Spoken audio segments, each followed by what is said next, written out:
I'm Fiona Burrell from the Edinburgh Newtown Cookery School. I'm the principal there and also a food writer and a professional chef. And today I'm going to show you how to make some really lovely chicken wraps with a slight difference. The recipe is one that I've adapted from Diana Henry, who I'm a great admirer of. And Diana had a book a couple of years ago called Simple, which was a wonderful book. And this is an adaptation because I have changed things a little bit, and because we are at the moment in lockdown, there are certain bits of ingredients that I haven't got, so I've substituted with. But basically it's a chicken thigh dish which is marinated first of all. So in here I have strips of chicken thigh which I've just cut up into strips, and I'm going to marinate that. So I've got some soft brown sugar, it's about 2 tablespoons of soft brown sugar. I have about 2 cloves of chopped up garlic, and that goes in there. I have a couple of teaspoons of rice wine vinegar, about 70 mils of soy sauce, which is around about 5 tablespoons, 70 mils, 75 mils, and just start to mix that in. And then I have a couple of tablespoons of sesame oil. Now this is then mixed together, so all coated in the marinade. Leave it for a couple of hours longer. You could do it in the morning and then finish it off in the evening. So that's it marinating now. I'm going to cover that, pop it in the fridge and leave it there just to marinate up. So next I'm going to make some chickpea pancakes. In this bowl I have some ground flour, which is ground chickpeas, and I'm going to add a little of salt to that, just a couple of big pinches. And then here you can just use ordinary chili flakes if you like, or you could add a little bit of cayenne, or you can leave the spicy stuff out if you want to. I've got here a few Chipotle chili flakes, which I'm just going to pinch in, and they just have the most wonderful smoky smell and will give a little bit of heat to it as well. And then take a whisk and then water, and I've got about 100 grams of the flour here and about 160 mils of the water, and then just start to mix it in. Couldn't be easier. But they are delicious as wraps, which is what we're going to use them for in this recipe. We're going to use this as a wrap for the chicken and the pickle. The only thing about them is that they're not like tortilla wraps, they're not very stable, so they're not terribly good to pick up in your hands because they will start to fall apart. So wrap up with them and then use a knife and fork is the best way of dealing with that. So once I have mixed all this up together, and it's all well mixed, I'm then going to let this stand for an hour or so, just to make sure all the starch grains etc. have swollen up well enough, and also that the chilli has just infused into the batter. If you were making this in the morning, cover it and pop it in the fridge, because it's a perfect medium for bacteria to grow, so safety in the kitchen always. But if it's just going to be for 40 minutes or an hour, if the kitchen's not too hot, cover it and you could probably leave it out. But if it's any longer than that, pop it in the fridge. So this is a vegetable pickle to go with the pancakes and the chicken. It's quite a quick and easy one to do, and you can use different vegetables. I'm using some courgette, some carrots and some cucumber, and I'll explain what I've done with each one. So with the carrot and the courgette, I've peeled it, I've taken a potato peeler and I've just stripped down the carrot like that. Just be very careful not to cut yourself. Turn it round and do it that way. If you find it's a bit difficult to do it in your hand, and it can, as it gets thinner, become a little more difficult, What you can do is take a board, I've got a little one here, just hold it and pull it like that until there's not much left of the carrot, at which point you usually find somebody who's very happy to eat the remains of it. Pop it all into a colander, like that one there, and then you just salt it. So I have had a little bit of salt with the vegetables here, and as you can see, they've gone down quite a lot. Quite a lot of liquid has been produced from them, and that means that when I add all the flavourings to it, less water is going to come out of the vegetables. But what I do want to do is wash some of that salt off, so I'm just going to do that with some cold water. Then I'm going to just take a clean tea towel and just lay that out, bring the towel over, just gently pat it down just to get rid of excess water.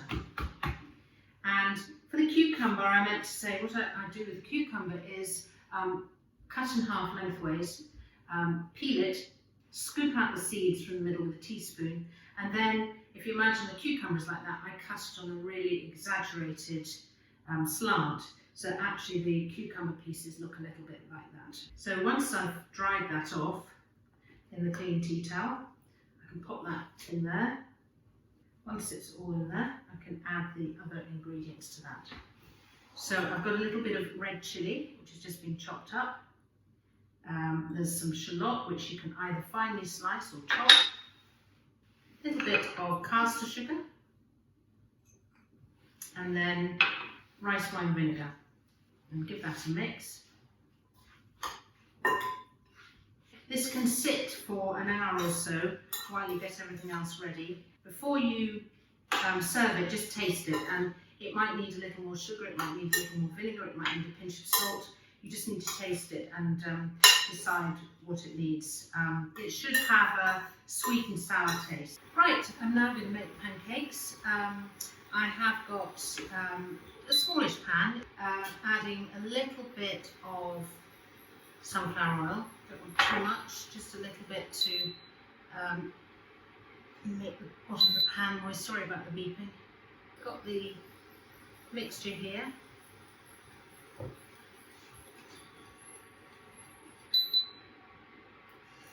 And just pour it in. I'm afraid induction hobs don't like it when you take the pan off the heat, so that's why it's beeping away like crazy. And as with most pancakes, probably the first one might be a little bit tricky, but we'll see. We don't want to make it too thick, so just thick enough to coat the base, and then I will flick it over when I think it's cooked enough.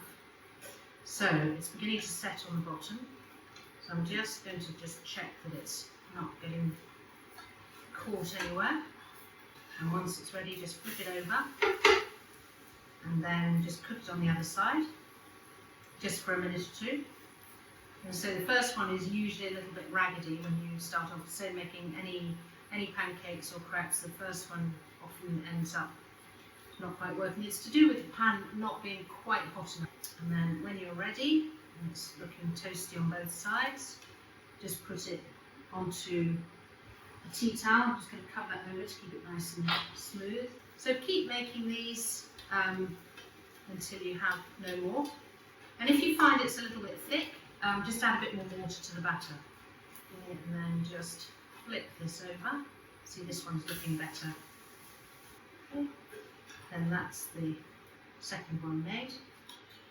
Now we're going to make the sauce that goes with it. So this is very simple. This is it's around about 150 to 200 mils of mayonnaise, depending on how many you've got that you're trying to feed with this. I'm going to put a little bit of salt. I have here just a little bit of garlic, just to add to it. And then I'm going to add a little bit of the chipotle paste, which you can usually get in the special ingredients section of the supermarket. So depends on the taste really, probably a couple of teaspoons, and a little bit of lime juice. And mix that up.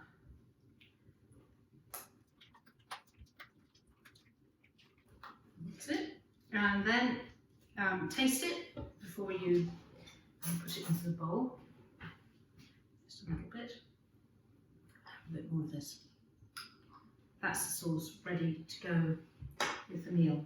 So I'm now going to fry the chicken because we've got everything ready. So the last thing that we'll do is fry the chicken. And I've just got the pan on here because it's quite hot. A little bit of oil in there just to moisten the bottom of the pan. And then I'm going to put the chicken in. Now, I couldn't cook all this chicken in one go because it would cool the pan down too much. So you need to do it in batches. The other thing you need to watch out for is that it will brown quite quickly because of the sugar in there. So you may need to turn the heat down just to make sure it's cooked through. And try and leave the marinade behind because again the marinade will cool the pan down.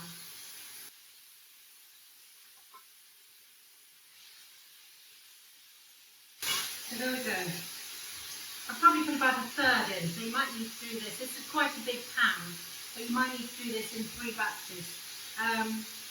And then we just cook it until it starts to brown. The smell is absolutely wonderful. The soy sauce is coming off. It's a really good smell, and sesame oil as well.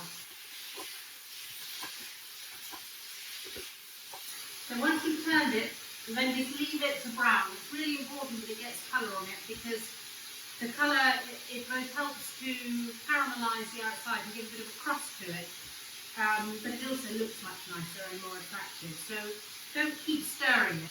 So this is now looking nice and brown, beginning to pick up some good colour.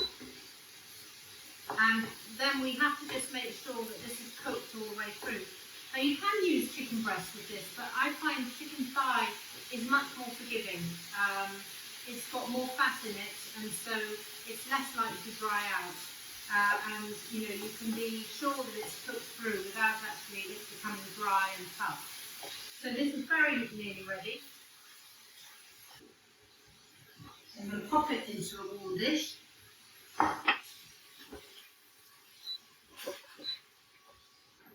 And then when the pan has heated up again, it probably wouldn't need any more oil. It might need a bit more oil. If you burnt the bottom of the pan, you'll have to just rinse that out and just make sure it's clean. Otherwise, that burnt taste will just keep going through the dish, which is not very nice. So here we have these wraps ready to go. Sort of a bit of a mix of flavours and styles, but it all works together really well. So I have a pancake here, which I would put onto the plate, and then you can decide, you can either take the mayonnaise and just put that over the pancake like that, or you can dollop it on top, whichever you like. I usually put a little bit of chicken in the middle. So it's all nice and hot at the moment. And then some of the pickle just on top of that. And then what's quite nice with it is coriander, but I haven't got any coriander, and actually, don't tell anybody, but I don't like coriander. So I have got some flat leaf parsley, which you can put on if you want a little bit of greenery in there as well. And then you just wrap it up like that and enjoy. And it's absolutely delicious. And have a go with it. I hope you enjoy it. On Facebook, you'll find that the recipe, there's a link to our website. On YouTube, the recipe is underneath the picture. And please enjoy and let us know how you get on with it.